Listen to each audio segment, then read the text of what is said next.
Oh hi, I'm David. I'm back today with the Writing is Life tag. I was tagged by Vanessa over at the World of Words, and this tag was created by Julian Greystoke. All the links will be down below. We're gonna jump right into the questions. Question 1. If you could make any of your whips magically finished and ready for publication, which one would you choose? If I could choose any of my works in progress, I would pick my current work in progress, The Suicide Box. I've actually been working on this novel since 2012, and I'm really proud of where it is and where it's come from, but I know there's just a couple things left I can do that'll make it that much better. But if it could be done now, that would be awesome too. Question 2. Who is your favorite character you've ever written, and why? I think this question's an easy answer. I think my favorite character I've ever written will probably, it is right now and probably will always be, the main character of The Suicide Box, Sienna. The only reason her character grew in early drafts is because I grew as a person. So she and I are similar in a lot of ways. Question 3. What is the most terrible thing you've done to a character? Well, I mean, I've had characters die, so it doesn't get much worse than that.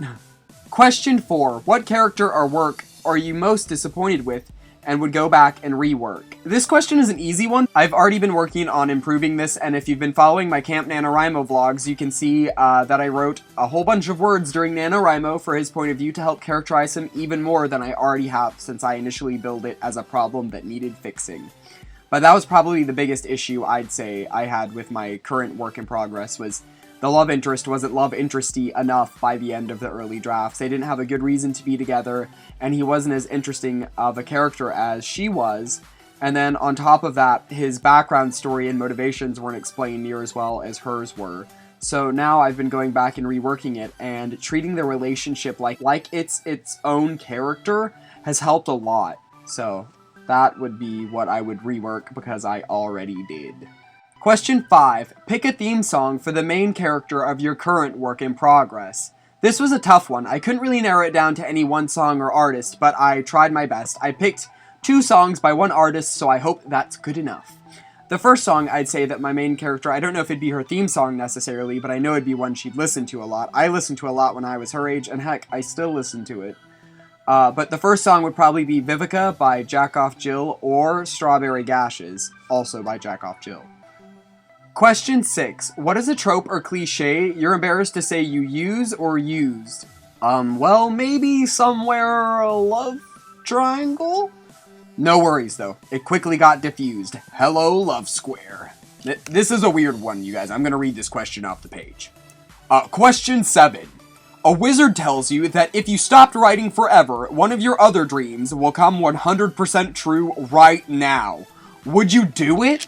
First off, what the heck kind of wizard is this? And secondly, if I couldn't write forever, and one of my other dreams would be 100% come true right now, I would have to say yes. I would take the pass on writing for forever, because what I would do is I would just write down all I already have like these ideas for songs, but we'll come back to music later. But what I would do is take all the ideas I have that I'm putting in the stories that I'm writing, or the themes, and then also take some of the song concepts I already have, and just give all that to, like, basically just hire someone to write this, like, the lyrics. If we're going with, like, I can't ever write words again, I would just record myself saying all the ideas I had, and hire someone else to write really good lyrics, and, like, you know, keep at them till they get the lyrics the way I want them, but give them all the ideas and the concepts for the lyrics so they can write the lyrics for me. And then, the wish that would be coming true is me being a music artist is what I would do, and just hire someone to write the ideas that I have. And then I would focus on, actually being able to play music and know how music is done, and music is written, because I would write music instead. But if I couldn't write anything ever, then I would hire that same person to write the songs, and then I would just sing them, because I know that's how I feel, and so I would just tell them all those ideas and have them write it for me. And that's what I would do. And then I would focus on painting. And then I would just paint the album covers or the inside album artwork or something also. And then, then I'll be happy too. I mean, I could be an actor also. I mean, any of that shit. I mean, if a wizard asked me, why the hell not? I hope that whole explanation made sense. I'm sorry if it didn't. Question 8. What do you do when you're not writing? Well, if I'm not writing on my novel, I am probably writing a script for one of my writing videos to make sure that I get you guys as much useful information in as short a time amount as possible. And if I'm not writing the scripts for that, I'm probably filming those videos, which is a lot of fun, and I actually have taken a lot of fun in editing lately, which has been pretty cool. So I'm probably filming or editing videos when I'm not writing, and if I'm not doing that, then I'm more than likely reading. I love reading, you guys, and I think I probably have a book buying addiction, so I buy them a little faster than I read them, so there's always plentiful books for David to read. And then I also paint. The paintings in the background of all my videos, I do myself. Like, can you guys... yeah, you guys see the ending one. You guys see that guy on the ending all the time. But, I paint as well. I listen to a lot of music in my free time. Every now and again, I'll play video games. I don't play a whole lot of new games, but I'm like a buff for the old 90s, like, horror games. Like, I love, like, the old school Resident Evils and Tomb Raider and all those kinds of games. Silent Hill... some of the old Alone in the Darks, maybe, you know, games like that. So those games are like my jam. So I'll play games sometimes if I, you know, if I don't feel too guilty for not writing. So that's one of those things that I'll do if I've like just killed a whole bunch of words.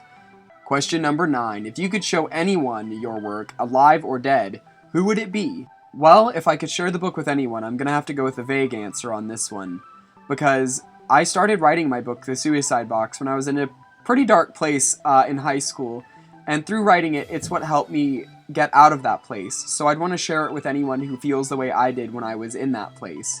Not because it could help get them out, but because when I started writing it, it was the book I wanted to read then. Question number 10.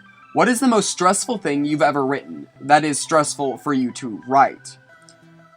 I think to answer this one, there are a couple sections in The Suicide Box that were fairly stressful for me to write.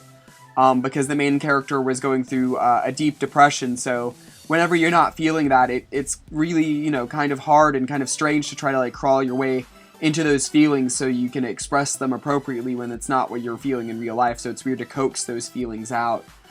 So those scenes are always kind of stressful or challenging to write. When I was drafting the love interest point of view here for NaNoWriMo, he ends up going through some traumatic events that I'm not going to say what, because, you know, spoilers. But he goes through some traumatic events where someone dies, basically. I ain't telling you who. But somebody dies, and so that was very, very challenging for me to write. And if you follow my NaNoWriMo vlogs, you'll know how that turned out. You can check out my vlogs, I'll put the link somewhere, because I go on about it over there for a while. But, yeah, so I think when I was writing that scene for him finding the dead person, mystery dead person, to avoid spoilers, that was the most stressful thing I'd ever written, you know, writing how that emotionally impacted his character and the effect that it had on him, not only then, but the after effect it had on him for years to come, basically. So, yeah. So here we are now at the end of the writing tag. Thank you guys for watching. I hope you found those questions entertaining for me to answer. I'm going to tag anyone watching this video, because if you want to do this tag or you could answer these questions, go for it. I'm actually going to tag Kinsey Staley, so if you haven't done this video yet, you just got tagged. If you like this video, don't forget to like, comment, and subscribe below, and I'll catch you guys next time. Ugh.